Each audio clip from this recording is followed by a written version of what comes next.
Are we ready? Mhm.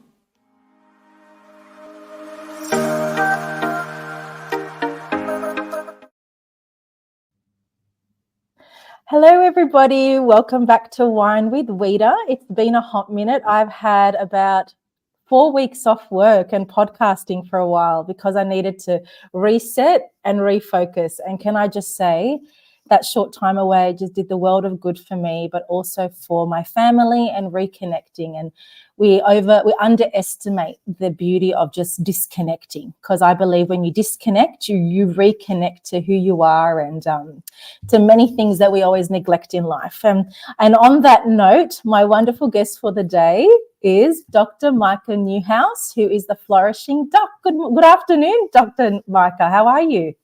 Hi, Rita. I'm very well. Thank you so much for having me. And how are you? I'm well. As I said earlier, I returned back from overseas the other day, and it was honestly, it was needed.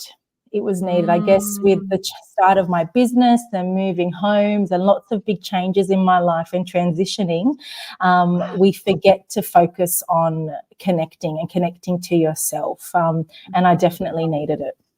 Yeah, and just out of curiosity, where did you go overseas? Oh, I went to Japan. Yeah, it was really, really wonderful. Yeah. Oh, Look, love Japan. I got to admit, it was fast-paced, Yeah. on the go. We went to Disneyland, Disney Sea, Universal Studios, all around Japan. Wow. But it was culturally impressive, and it was very interesting because my husband and children are not open to trying new cuisines. So every time Oh. every time we would walk past something that looked foreign, it was, where's the nearest McDonald's? So my children Yeah. kept me. Oh no, I can imagine. And there's not as much sushi readily available in Japan as we're Finally, made to yeah. believe, right? No, Yeah. I guess in Australia we've got the very watered down version of what Westernized. Japanese food is. Yeah. And so when you go there, you're confronted with raw egg in this soup-like dish and raw chicken, and it's such a custom to them, but it was incredibly foreign to myself and my Yeah. family. I just give me a schnitzel somewhere, or give me a Yeah. steak. It was testing. It was very testing, but Yeah. it did create some beautiful memories and laughter. And one thing I said to my friend, we forget that though we're here living together as a family, Yeah. it just we created that beautiful connection that we never really get here when we're on the go all the time, working in school life. Yeah.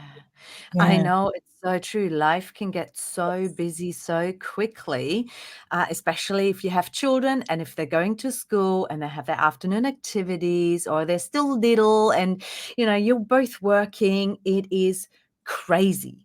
Massive. Manic is the best word. And this is why I invited you onto my podcast, because Mm, I didn't introduce who you are. Sorry. You're a psychologist, but you specialize within the positivity and happiness. And I've been mm, following you for quite some time, and the content that you deliver has really allowed me to tap into the joy that I should be feeling within myself, just through the simplicity of daily activities, and mm, as well as setting up boundaries and really recognizing true happiness, which I mm. feel collectively as a society we're lacking.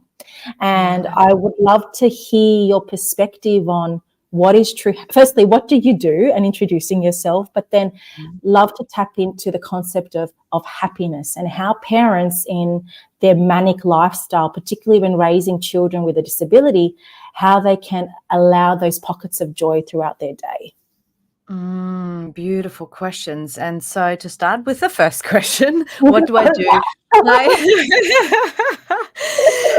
I say these days I am here to empower individuals and organizations by helping them understand what we as humans need in order to flourish so that we can realize our potential and create impacts that excite us, both at work and in life. So I do that using sort of my expertise in two different disciplines within the realm of psychology, and they are self-leadership and positive psychology. So I always say positive psychology gives you an idea of what you might want to aim for in life, because it's the subdiscipline of psychology that concerns itself with What's a good life? How can we be Mhm. deeply happy? How can we feel and function really well in life? How can we flourish in the sense of cultivating mental well-being? And self-leadership then is the ultimate self-influence, basically. It helps you then, once you've identified your goals, to really get you there using behavior change techniques. Mm, mm, So mm. that's kind of what I do.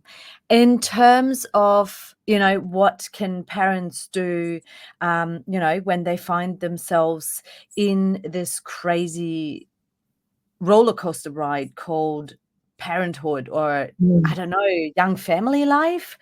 I mean, where do we begin? I know, I know. So just I don't then think when there's, you said, yeah. yeah, there are so many things, which is good, right? I guess for me, one of the key words that you've mentioned before, Rita, was happiness, Mm. right? Because at the end of the day, we all want to live a happy life and we want to live a good life. So what does that actually mean? And I think there's like a fallacy with that word already, because when we all think of happiness, what most people think of is like feeling happy, cheery, and joy and pleasure and excited. And it's almost as if, as a society, we've come to believe that we have to, or we should feel like that all of the time. And that is not the case. That's Mm. something we'd refer to as toxic positivity. Positivity. Yeah. What I would aim for instead for happiness is maybe aliveness. So asking yourself not what makes you happy and then aim for that. Research has actually shown that aiming for happiness directly makes us really miserable. But asking Mm. yourself, what lights your fire? What makes you jump out of bed in the morning? What is, what are your true passions and values? What do you really care about in life? And how can you as a person set yourself some goals based on that to grow and keep learning and accomplish that? And then ultimately, you will feel happy as a byproduct. Does that make Mm. sense? Yes, yes, it does. It does. I actually love, and it's actually one of the questions that I had here to ask you, the concept of toxic positivity. Now, Mm. as you said, I'm very the glass is full mindset, always looking for good things in my day and expressing gratitude, because we know we get bogged down with the negativity. And with Mm. clients that I work with, they are confronted with so much toxic positivity from external family members, such as, don't worry, the situation would actually be worse than what the current outcome is, or don't worry, there are bigger things in life to worry about than your child's disability, or little things like that. And I guess as a parent, the continuous toxicity of trying to be optimistic doesn't Mm. allow them to grieve the emotions or feel the emotions of that cycle, or that grieving period of what they expected their life would be like, to Yeah. embracing the emotion and allowing them to feel those emotions, to go through the cycle. So my Yeah. question is for you, how does one, in the most simplest term, how does one cope with all that negative, toxic positivity? Yeah, great question, Rita.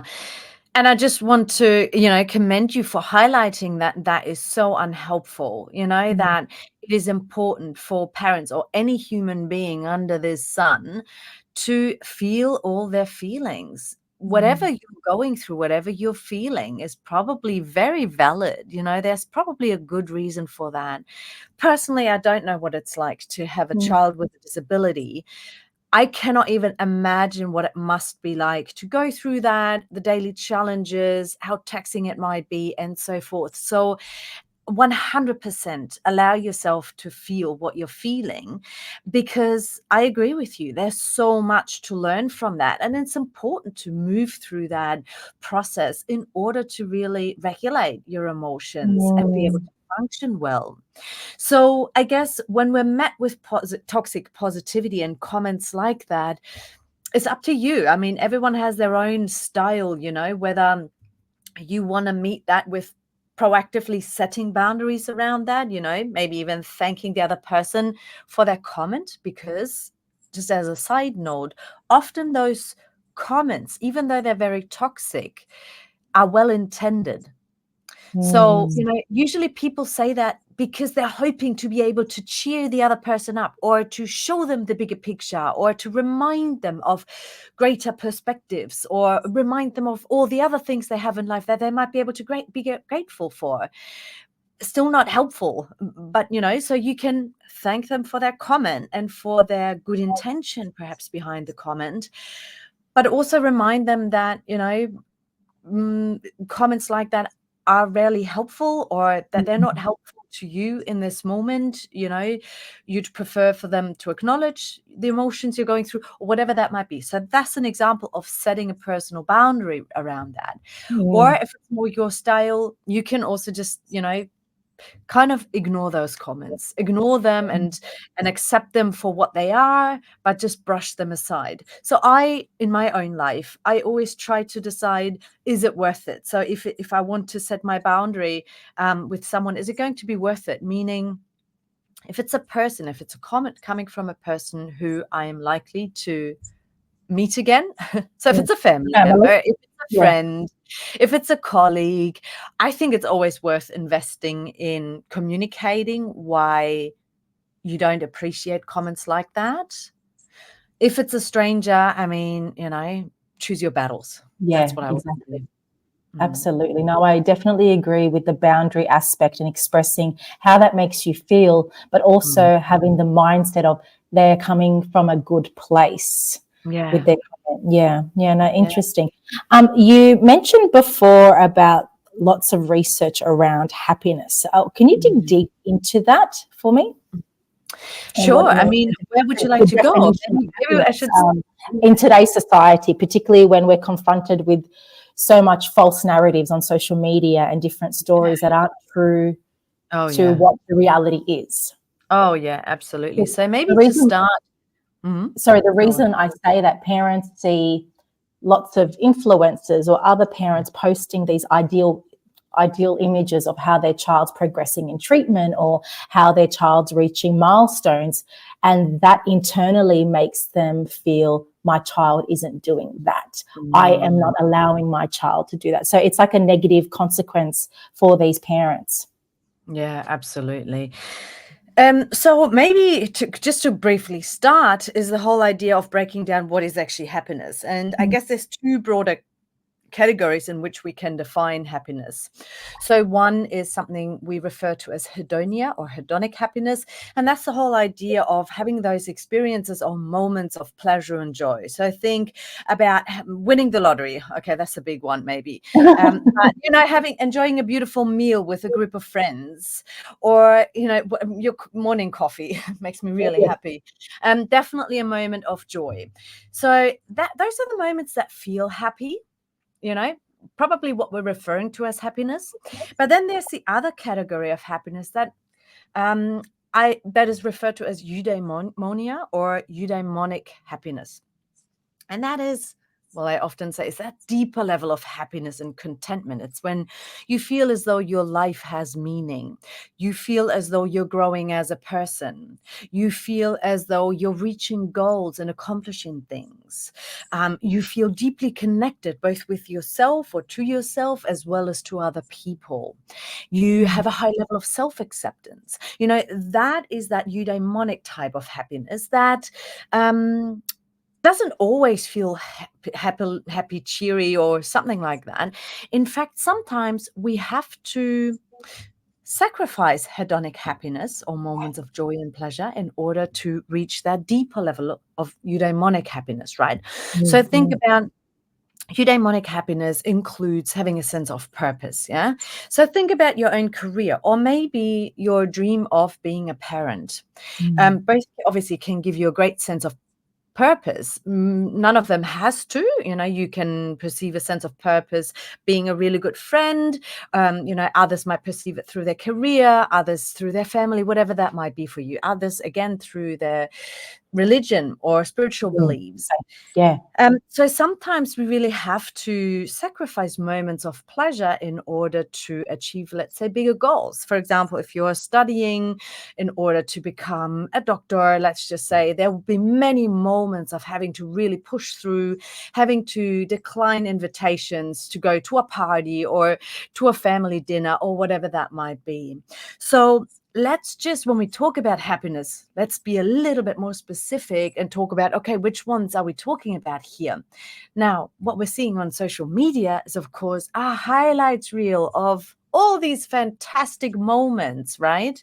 These fantastic moments that are of, us reaching milestones, right? My child is making progress or whatever that might be. What they don't show is all those moments we had to sacrifice our pleasure or our joy and really push through and, feel as though we have the burden of the world on our shoulders. So, of course, that's really problematic. So we have to bear that in mind. And I agree with you that it's really tricky in this world where we're surrounded and bombarded by social media images and videos and so forth of all these people living their best lives. It's really hard to navigate that, I think, not just for parents with a child with disability, for any parent, for any human, really. And it's about, like what we said before, creating those healthy boundaries when we're talking with people, but also creating those healthy boundaries with what you allow to access and how much of social media will you allow to access that can influence you, but in particular, choosing who you follow. Oh, 100%. Absolutely. Setting your own boundaries with yourself, especially, for example, first thing in the morning, do you, commit to the doom scroll straight up, or, any time throughout the day, really? Who do you follow? What do the people or the pages you follow, how do they make you feel? For whatever reason, that's not even important right now. But if they don't make you feel great, just unfollow or mute or whatever you see appropriate, but definitely set those boundaries with yourself. If it's not helpful, why do it? Yeah, love it. And I think that's why I love your page, Maike, because your page just oozes realistic positivity. And you really provide lovely strategies. And one thing that I'll never forget, which you posted the other day, and this happened in Japan, where I was looking at I was in Dior, and I was like, I love that dress, but I just don't know if I should get it because it's too expensive. And then I actually tried on the dress as you suggested, and I said, the dress looks lovely on the mannequin, but it looks horrendous on me. Good for you. I had like a sense of relief that you could have bought it because ideally it looked lovely on the mannequin, but it just looked horrible on you. So you just saved yourself a few thousand. And I was like, thanks, Maike. Thanks for that tip. And that's why I love your page, because there's that constant reminder of how to tap into your happiness, but also not to miss out on the joy, but the realistic aspects so you don't miss out on the joy too. Means the world to me, Rita, for you to say that. And I love that you just pointed out not to miss out on the joy, but also to tap into that eudaimonic type of happiness, because research shows very clearly we need both. We do need those moments of hedonic happiness every day, in a best case scenario. And we want more positive experiences than negative ones, obviously, because if we feel more crap throughout the day than we feel great, then we're probably going into a direction of perhaps languishing, depression, whatever we might want to call that. So we do need them because they help us to get through this roller coaster called life. But we also definitely need that eudaimonic happiness. So most things in life are really about finding a balance and constantly bounding back and forth between, finding moments of joy and really enjoying life, but also pushing through the hard bits, challenging yourself, getting out of your comfort zone and so forth. So so important. And I love that you gave me that kind feedback about my page, because it is so hard to find the right balance as a content creator, to not add to that toxic positivity and only show the highlights, and at the same time also not just showing all the misery or the challenges, because then people think you're incompetent.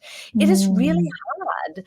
And, especially as someone like myself, I'd love to give myself a professional title of maybe life designer or something like that. I really pride myself on the fact that for many, many years in my life, I have taken very intentional action towards my dreams. I work very hard for my happiness. So that's an interesting notion, right? People don't ever think of that. They just see your happiness and they think, oh, she got lucky. It is not true. I've worked so hard for it. Of course, I also have moments, where fate just serves me a really big challenge. And I've been through really dark periods in my life as well. And of course, I'm also facing the same challenges we all face every day, whether it's as a mother, am I good enough? The mother guilt, oh my goodness, it's so real, right? And whether you have a disabled child, whether you have a healthy child, whether you have an ill child, whatever that might be, or whether that's in my career. Am I good enough? Am I successful enough? Do I earn enough money? I could do better with this.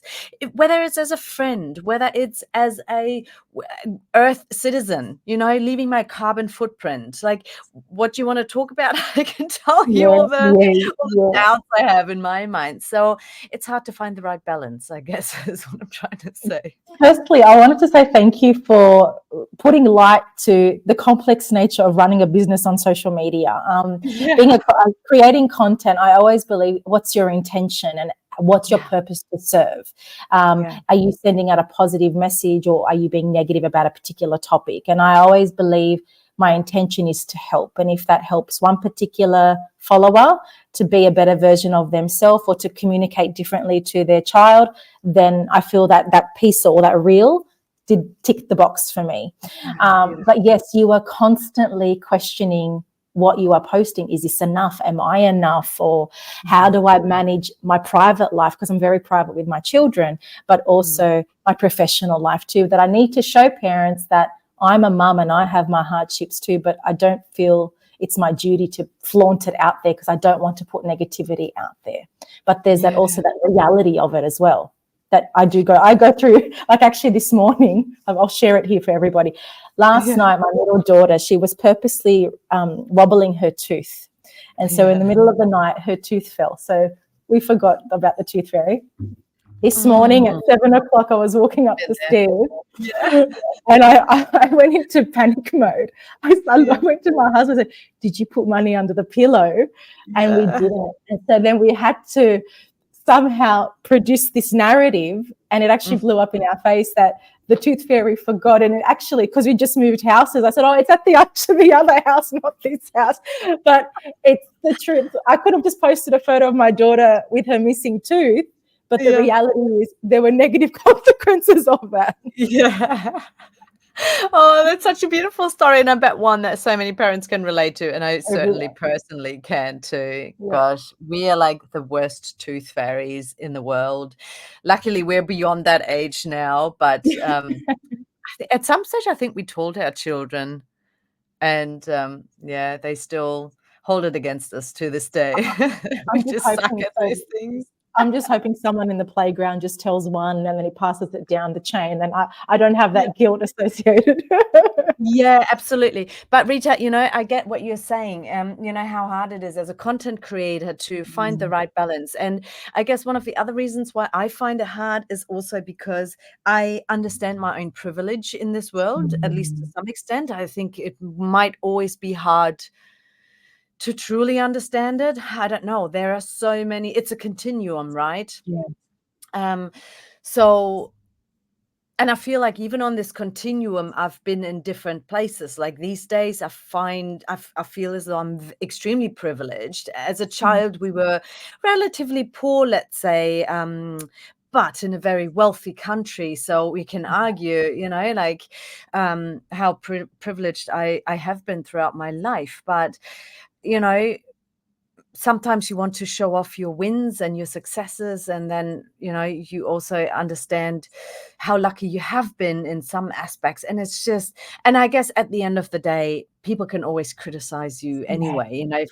Do they want to understand your situation or not? I don't know, but it's really tricky. It's really tricky. Yeah, it's like damned if you do, damned if you don't. And I guess it's your limit and your audience. and how much they need to know about you. But reality is it's your business, and it's what your business and the values you have for your business as well. Yeah, exactly. The values are so important, right? And also love that you mentioned before, am I coming from a place of service? And even if it just helps one person out there, if it's one follower, if it makes their life just a tiny little bit better, job done. Absolutely love that. But I also want to highlight, those struggles within our professions are completely real too, and they're completely normal. I guess that's why, I don't know if I'm allowed to say, but I'm about to launch my own podcast, and that's why we're talking to successful. Yes, I think that's how I contacted you. Like, you're going to come on my podcast first. Yes, and I love that. But it's all about the success, looking at beyond the facade of success. If we talk to successful, entrepreneurs, coaches, new business leaders, and we have open and raw conversations about their struggles, because to the outside, it always looks like they just nailed it. They're just amazing. Everything works perfect in their lives. And oh my goodness, you have no idea. We have the most successful, wonderful, crazy people on our show. And we all go through the same crap. We all do. We all feel inadequate at times. We feel as though we don't know what we're doing. We feel lonely, especially if we're solopreneurs. We feel as though we shouldn't open up about our struggles because it doesn't look, professional to the outside. It is mind-blowing. Yeah. And that point where you said you shouldn't talk about your struggles, and that's where the concept of the privilege aspect, I'm very privileged to do what I do, and I'm very honored to do what I do. But there's that sense of guilt by talking about something that I'm finding hard, but it's also a good thing at the same time. Like it's about how much do you say. But yeah, as a sole trader, I've been a practicing speech pathologist for 15 years, and this is my second year in my private practice. And with all the launch of the podcast and all these presentations I'm doing, it's been quite overwhelming. And you touch base, it's also very lonely. And when I sense lonely, I have people around me, but you're very isolated because you're focusing on the goal. You're focusing on your mission and what service you want to put out there, because the first few years in business are not easy, No. But one thing I'd like to say, and my faith has taught me this a lot, if you work with good intention and you have the drive with that, everything is happening for a reason. Everything that's put in front of you is for a purpose. And take it as a lesson. Take it as a lesson, or as take it as a lesson to grow, or take it as a lesson to learn from. Yeah, how beautiful. And I agree, and coming back to the values, and you said if it's coming from your place of passion, I think you just said positive intention. Intention. Yeah, with the positive intention. I think it's all of the above, and I think it is so important, that you know exactly why do you want to run this business, the values, the purpose behind it, your vision, your mission, coming from a place of service, having a good intention. These are all things that we know make all the difference. And if you have those in place, well, then you're tapping into your greatest energy resource, at least your greatest psychological energy resource, which is your intrinsic motivation. And that is exactly what you'll need to push through those tough bits. 100%. Maike, I'm loving how this conversation is going, and you can just see we just connect on this. We have so much to talk about, and we connect on so many very interesting topics, between parents to business and to positive intention. But I guess from what we are discussing, you can take everything out and apply it to different aspects of your life. And although it just comes so naturally with you talking to it, my question is to you, why is it so hard? Why is it so hard to just think of the little joys in life in the morning? And because some people find that very challenging to do on a regular basis. I guess my short answer is because we're neurologically wired to scan for threats. Why is that?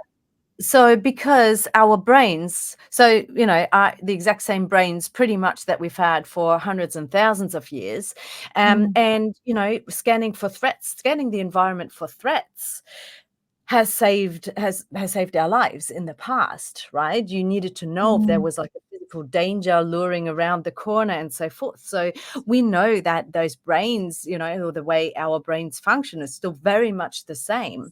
We know that we have to proactively push against the brain's tendency to scan for threats. There is no magic ratio. There's some information out there that for every one negative thought you have to have 3 or 5, whatever the number is these days, positive ones. I don't think there's a set number like that.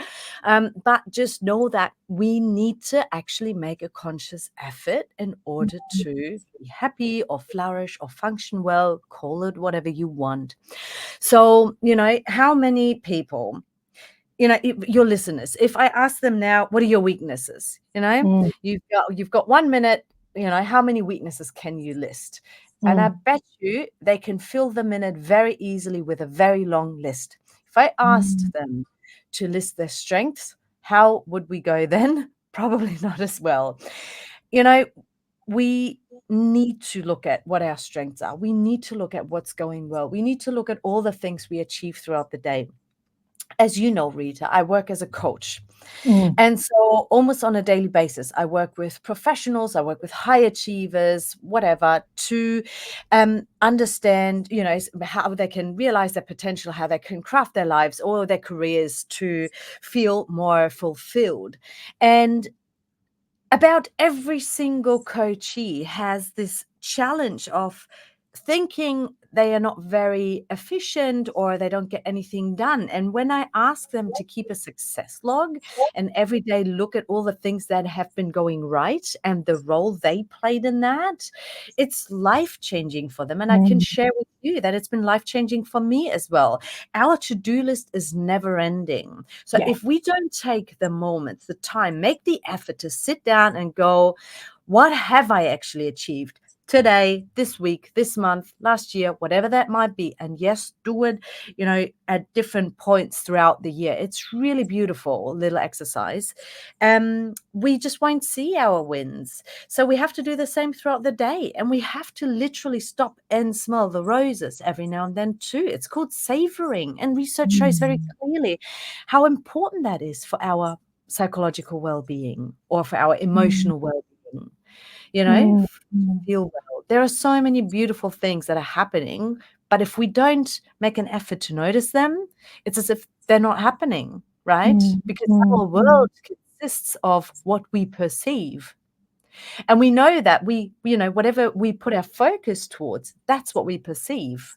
Yeah, 100%. And I'm just agreeing with everything that you're saying, because all these strategies that you discussed are so important for your well-being. And it's like you brush your teeth every day, you do your washing every day. You also need to meet your mental wellness and emotional wellness by applying these strategies, because if you neglect that, you're neglecting yourself. And you mentioned that it's the way that we're wired. Now, what's the research, if you know of any, of the negative mindset and how that can impact a child when the parent's being quite negative? How much of that condition, especially with the idea of neuroplasticity, can impact a child when they're quite young? So when you say, when a parent is negative, so what I'm assuming is that what you're talking about is the parents articulating negative beliefs. Or this person said XYZ because they tried to insult you, for example. Let's just say, right? How that impacts a child is, we are all social learners, right? Social cognitive theory, Albert Bandura, we've known for decades that we learn what we perceive in others. We also learn, of course, from our own experiences in the past and so forth. Let's brush that aside. We learn from what we perceive around us. So if we grow up in a household where our parents hold those negative beliefs about people, about circumstances, if they are pessimists and they say, no matter how hard you try, you will never achieve XYZ, the kid will adopt that, without a doubt. They will adopt that. I mean, you can only hope then that the children, will be exposed to many other people as well who hopefully hold different beliefs. And at some stage, the child can learn to choose their own beliefs and question their existing beliefs that they've adopted. Very often, even in my work with clients, with coaching clients, how often when we pause and look at a belief they're holding as to why they are never going to be successful with XYZ, or why they are just not good enough, or whatever it might be, it comes down to beliefs that they've adopted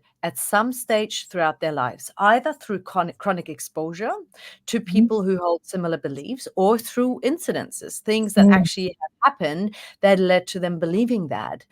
And most beliefs, start somewhere. Either they've just been adopted just because you've been exposed to them, or maybe also they've been helpful at some stage in your life. For example, some beliefs can lead to us keeping ourselves small and not pushing outside our comfort zone, because maybe in the past we've tried something new and we were embarrassed, or we got exposed, or whatever that might be. So had a negative experience with that. So then in the future, maybe we've adopted that belief that it's not worth pushing yourself outside the comfort zone because it leads to embarrassment or whatever. But that served you for a while, but maybe at some stage you realize that all this is leading to now is that you are keeping yourself small, because in order to grow, we have to push ourselves outside the comfort zone. So now you're inspecting and you're questioning that belief of yours. You can thank it for the good intentions behind that, for keeping you safe for a number of years. But you can then also work proactively through it. Such powerful stuff. It's wonderful. And it's great to hear this from a clinician perspective, and how when we're trying to create change in a child's communication, the importance of allowing them to develop their self-belief, but also the positivity around the change, particularly when it's quite foreign to them as well. Yeah. Absolutely. This is great. Thank you, Dr. Maike. It's been beautiful, been really, really good. I wanted just briefly, before we finish up, to discuss the idea of burnout. And how can parents recognize burnout when their days are on autopilot all the time? And what can they do to support themselves so they don't get to the end, like the crisis mode? That's a complex question, and maybe I should add the disclaimer here that I'm not a burnout expert or anything like that. So, you mentioned a couple of things. So burnout, is marked by three criteria, and that's exhaustion, cynicism, or feeling like personally detached, as well as inefficiency, or feeling inefficient, right? But you also mentioned something else that's interesting. How can a parent who is constantly on autopilot recognize that they're perceiving burnout? Which is interesting for the reason that autopilot means you're acting out of habit, right? And habits and autopilot, so autopilot has a negative connotation, right? We don't like autopilot because it means like you're not living with intention, perhaps. I think that's like the general notion out there. Whereas habits always have this good sort of good implication, right? That we think, oh yeah, good habits, although we can of course also have bad habits. Autopilot or habit simply means you're saving energy. You are acting without having to think about it. And that's actually a really good thing, because if we didn't have the luxury of acting out of habit or autopilot, we would just be exhausted, full stop. Because then every time you brush your teeth, you make your bed, you do the laundry, you put a bite of food into your mouth and chew it, you would have to think about it, decide proactively about it, and so forth. So it's actually not a bad thing. And it saves energy. And energy is obviously what we need in order not to burn out. So whether or not you're acting out of autopilot or habit or not doesn't necessarily mean so much about your ability to recognize your burnout, except that maybe you do need to pause every now and then and reflect, is everything still going well? Am I still on the path and acting out of habits that serve me or not? Because when you're burning out, obviously something needs to change. It's either Yeah. because you're, overloaded with tasks and being a parent, oh my goodness, is exhausted, probably, let alone being a parent of a child with a disability. And then something needs to change, either something on the outside or something on the inside, meaning many people know of the term of burnout from the workplace context, right? So, and then there's always the question, is burnout at the fault of the employer or the employee? And the answer to that is probably both. You definitely need to look at both sides because, there might be aspects at work that you might need to manage and proactively advocate for with your manager, whatever. And then there might also be aspects at home. So, for example, are you getting enough sleep? Do you exercise? Do you have a good nutrition? Do you eat well? Do you connect with other people? Do you talk about, what's on your mind? Are you looking after yourself? All those things. So it obviously has to do with energy management, and it's important that we look at where it's going well and where there's room for improvement. And it doesn't matter where we perceive the burnout in life, whether that's at work or in our family life. Do you know what I mean? It's about really reflecting on your lifestyle and pinning what points your energy is quite depleted, and knowing what needs to change so you can gain the energy to reduce the risk of burnout. Exactly. Whether that means with some of my clients, are we accessing too many services for the child, which is making you feel like a mouse in a cage running all the time? Yeah. Oh, Or yes. yeah. Oh, what do I need to say no to now in order to say yes to myself? Yeah, Yeah. absolutely. That's exactly what it is. And it's a constant sort of give and take and an adjustment. So yeah, absolutely. It's a tricky one. I really appreciate all of this, Micah. It's been very refreshing and quite fitting with just my holiday coming back and what I felt after it, because I'm such as I said earlier, I try to be as optimistic as I can, but realistic that I have crap days too, and it's about looking at the beauty and having gratitude as well. So I appreciate your time and your wonderful knowledge. But before we finish up, with all my guests, I like to ask them a question. And the question is, to make a better version of yourself, what word would you tell yourself tomorrow to carry out? So, for example, I told my girlfriend this morning, I'm having the concept of grace today. I want to approach every aspect with grace so I can appreciate all the little fine things in my day.